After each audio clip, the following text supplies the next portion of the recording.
Para sa ligtas sa Semana Santa, iisa ang target ng Philippine Coast Guard o PCG sa linggong ito, zero maritime casualty.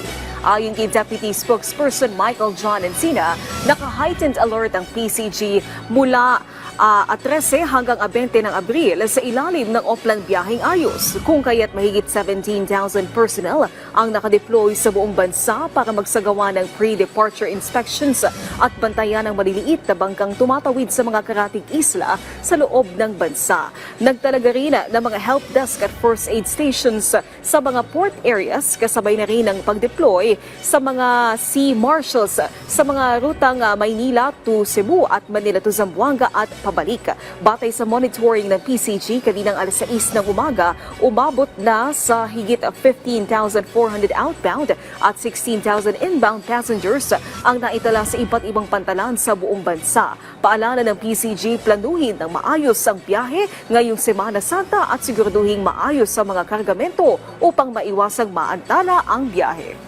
Iwasan po nating magdala ng mga pinagbabawal na mga bagay upang hindi po tayo maging aberya at maaberya sa ating paglalakbay. At higit po sa lahat, ang ating pong Philippine Coast Guard will provide necessary assistance once kailanganin po ng ating mga kababayan.